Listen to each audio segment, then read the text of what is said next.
Venue semifinal dan final Piala Presiden masih belum ditentukan.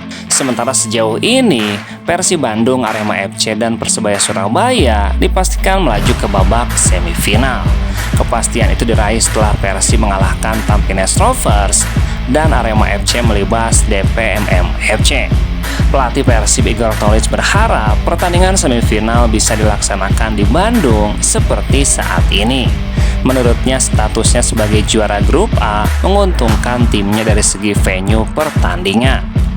Kita ada 2 grup dan kami menjuarai grup, jadi seharusnya kami tetap bermain di kandang. Igor menjelaskan situasi ini sama ketika kami lolos ke Championship. Tim juara grup akan tampil di kandang dan lawan tampil dengan berstatus away. Ketika kami melawan Persija di Bandung, kita bermain di Bandung. Jika kita menjadi peringkat kedua di grup dan Persebaya nomor 1, kita akan pergi bermain di Surabaya. Semua itu normal. Namun begitu di luar venue yang belum ditentukan panitia, Igor berharap laga bisa digelar di Bandung. Atmosfer pertandingan dan antusiasme penonton di stadion memberikan dampak positif bagi tim. Bagi kami sebagai juara grup, akan sangat normal jika kami bermain di sini. Karena atmosfernya luar biasa, semua tiket terjual habis. Dan masyarakat Bandung mendukung klub setiap saat mereka membeli tiket dan mereka datang. Igor pun belum mengetahui kapan laga semifinal akan digelar. Penentuan calon lawan Persib baru akan dilakukan pada hari ini menunggu hasil pertandingan grup B di Surabaya.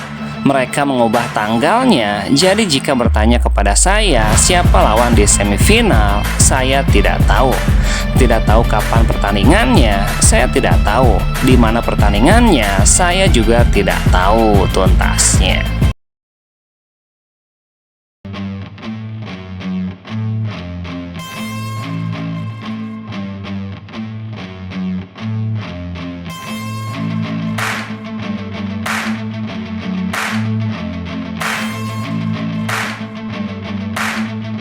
Penyerang asal Montenegro, Balša Sekulić, mencetak gol spektakuler ke gawang Tampines Rovers di laga terakhir grup A Piala Presiden.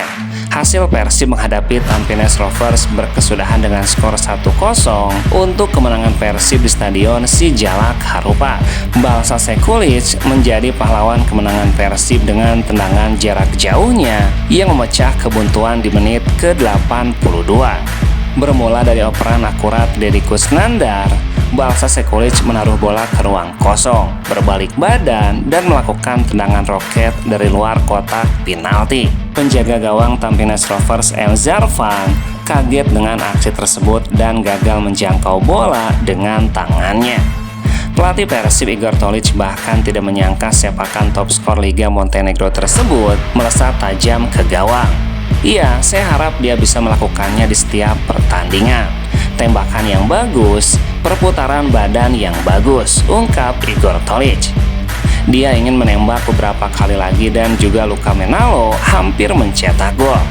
Sementara di babak pertama, Igor Tolich mempercayakan pos ujung tombak kepada bomber asal Brazil, Ramon Tanki.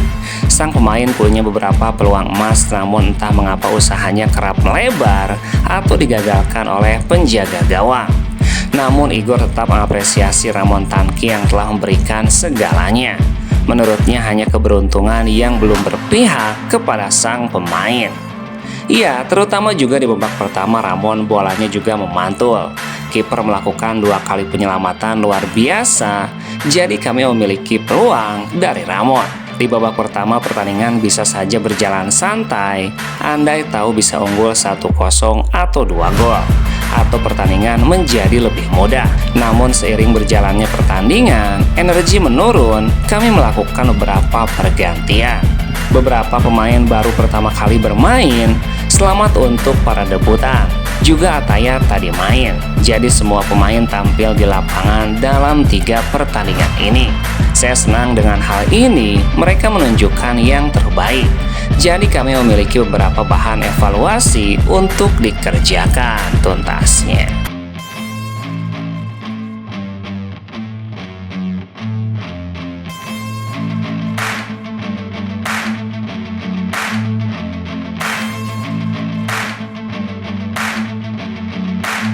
Kemenangan tipis 1-0 Persib Bandung atas Tampines Rovers yang memastikan posisi mereka sebagai juara grup A Piala Presiden harus dibayar mahal. Dirjen serangan Maung Bandung, Berginho, mengalami cedera engkel serius dan tidak dapat melanjutkan pertandingan. Petaka bagi lini tengah Persib terjadi menjelang akhir babak pertama, tepatnya pada menit ke-39. Berginho yang turun sebagai starter dan tampil mobile sejak awal laga berusaha melompat untuk membantu pertahanan Persib yang tengah ditekan oleh wakil Singapura tersebut. Namun nasib apes menghampiri saat ia kembali memijak rumput. Kaki kiri Berginho tampak menekuk dan salah tumpuan ketika mendarat. Melihat sang pemain meringis di lapangan, tim medis segera bergegas memberikan perawatan di area permainan. Mengingat kondisinya yang tidak memungkinkan untuk berdiri, Berginho pun ditanduk keluar lapangan dan digantikan Adam Alis. Melalui akun media sosial resmi Persib Bandung, Persib menyampaikan simpati sekaligus mengkonfirmasi situasi sang gelandang kreatif tersebut.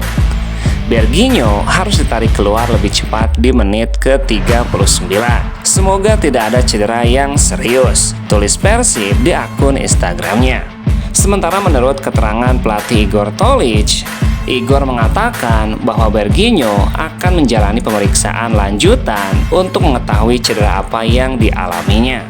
Saya pikir itu kami masih belum tahu. Besok pagi dia akan melakukan pemeriksaan MRI. Jadi kami akan tahu, tapi seberapa serius itu, tapi dia tidak bisa melanjutkan.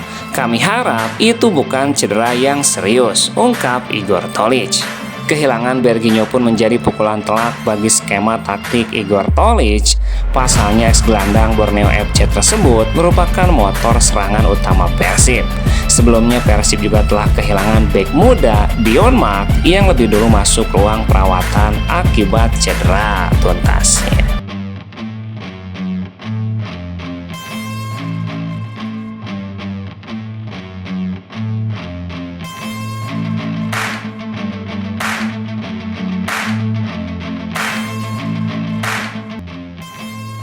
Timnas Indonesia sukses melanjutkan tren positif di Piala AFF setelah menundukkan Timur Leste dengan skor meyakinkan 3-0. Di balik kemenangan tersebut, satu momen yang paling menyita perhatian datang dari gol spektakuler gelandang Persib Bandung, Tom Haye, melalui tendangan bebasnya. Gol gelandang berusia 31 tahun itu tidak hanya mengundang decak kagum publik Indonesia, namun media Vietnam The Tau 247 bahkan memberikan pujian yang cukup mengejutkan dan mengakui kualitas eksekusi bola mati yang diperlihatkan pemain berjuluk The Professor tersebut. Gelandang yang dikenal memiliki akurasi umpan dan tendangan mumpuni itu melepaskan tendangan bebas melengkung yang gagal dijangkau kiper Timur Leste, Delan Jose. Gol tersebut praktis mematikan semangat perlawanan Timur Leste. Aksi Tom Haye rupanya mendapatkan sorotan khusus dari media Vietnam The Tau 247. Akun Instagram The Tau 247 memberikan pujian yang jarang mereka berikan kepada pemain Timnas Indonesia. Sebuah karya agung untuk Indonesia, 2-0, tulis akun tersebut. Media tersebut kemudian melanjutkan pujiannya terhadap kualitas tendangan bebas Tom Haye. Mereka bahkan menyebutkan Timnas Vietnam kini patut mewaspadai salah satu senjata baru yang dimiliki skuad Garuda. Tendangan bebas yang benar-benar spektakuler dari Tom Haye. Dengan tendangan ini, Vietnam sekarang perlu khawatir dengan taktik tendangan bebas Indonesia. Gol indah Tom Haye ini pun diyakini akan menjadi bahan evaluasi tersendiri bagi Vietnam. Gelandang andalan Indonesia ini berpotensi menjadi salah satu ancaman terbesar yang harus diwaspadai di lini pertahanan The Golden Star Warrior tuntasnya.